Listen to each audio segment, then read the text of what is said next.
저는 강주광역시 살고 있는 노만길이고요. 네네. 이제 땅에 대해서 문의를 건데요. 땅. 네네. 땅이요? 네네. 네. 강주광역시 네. 남구 남구. 올송동 네. 131번지. 네.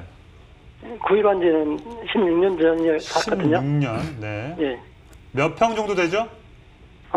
879평이요. 아, 정확하게 879. 예. 네, 좋습니다. 어감이 좋네요. 789가 아니고 879. 알겠습니다. 네. 자, 전문가님. 반갑습니다. 안녕하십니까? 네네. 네, 안녕하십니까. 다음 고생 전문이시니까. 많으시네요. 자, 일단은요, 결론적으로 말씀드리면 지금 가지고 계시는 16년이라는 세월이 의미가 없다. 아. 이 땅은 이제부터 조금씩 올라가는 시장입니다. 그래서 좋은 얘기네요. 4, 5년 정도 더 보유하신다 생각하시면 맞을 것 같고요. 자, 땅을 사실 때 가장 중요한 점들이 요소가 크게 보면 5가지 정도가 있습니다. 그런데 우리 시청자님은 그 5가지 중에 한 2, 3가지를 좀 놓치지 않았나 이렇게 보이는 땅이거든요.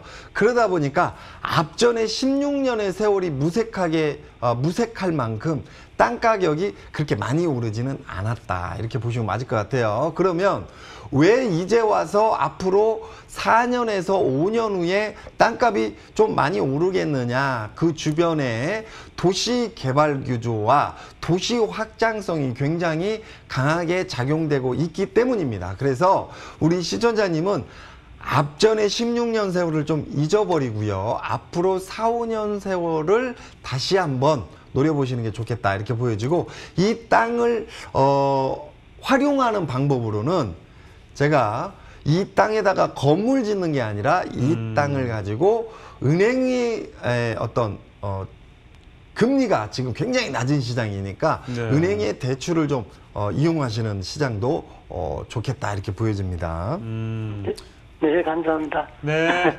네, 잘 해결하시길 바라겠습니다. 네, 수고하셨습니다. 네.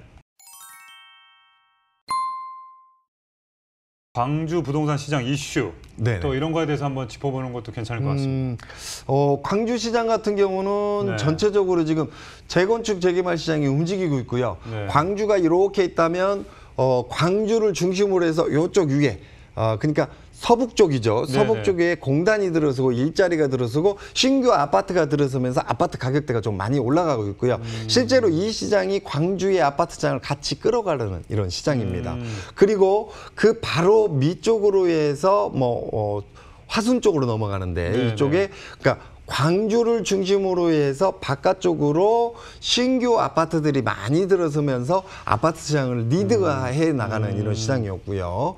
그 다음에 플러스 광주 바로 밑쪽에 나주 혁신도시가 들어서면서 신도시가 들어섰는데 실제로 광주하고 너무 가깝다 보니까 네. 실제로 서울에 들어오는 사람들이 서울에 못 들어오면 경기도권으로 빠지는 것처럼 그쵸.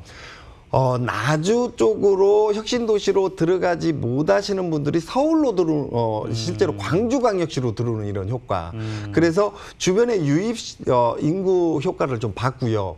그 다음에 광주광역시 자체의 재건축, 재개발, 도시정비 사업이 움직이고 있다 이렇게 보시면 맞을 것 같아요. 그래서 광주광역시에 실제로 공급이 많이 늘어나는 이런 형태를 띠고 있습니다. 그래서 앞으로도 좀 가격대가 좀 올라갈 수 있는 이런 형태를 띠고 있다 이렇게 보여집니다. 네.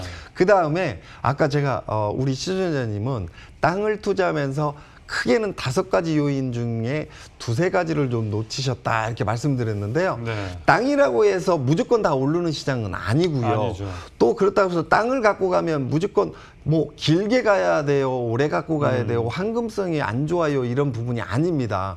땅이 실제로 부동산에서도 가장 황금성이 높을 수도 있고요. 실제로 땅이 값어치가 급격히 올라가면서 차익 반등을 가장 많이 볼 수 있는 요인들 중에 한 5가지 요인들이 있습니다. 그 중에 첫 번째가 일자리가 많이 늘어나야 되고요. 네. 일자리가 많이 늘어나면서 일자리 많이 늘어나는 주변에 반경 한 2km 이내에 네. 붙어야 되고요. 네. 그래서 그 땅이 논이냐 밭이냐 임야냐 산이냐 구별 없고요. 네네. 땅은 위치에 맞아서 움직여진다 이렇게 보면 맞을 것 같고요. 땅의 출신으로는 뭐 상업지냐 주거지냐 공업지냐 뭐 관리지역이냐 녹지역이 필요 없다. 일자리가 많이 늘어나는 지역에 반경 2km 이내에 딱 붙어야 된다. 그 바깥쪽으로 나가게 되면 상업지다, 주거지다, 공업지다 의미가 없습니다. 또 한 가지는 논이다, 밭이다, 대지다 의미 없습니다. 네. 그래서 추가 인원이 많이 늘어날 수 있는 구조, 일자리가 많이 늘어날 수 있는 지역에 반경 2km 이내로 딱 붙어야 된다. 이게 좀 관건이고요. 그 부수적인 관건으로는 개발 제한이나 그린벨트로 안 묶어져 있어야 되고요. 네네. 그 다음에 도로가 꼭 붙어 있어야 된다. 도로가 없으면 도로 지분이라도 확보되어야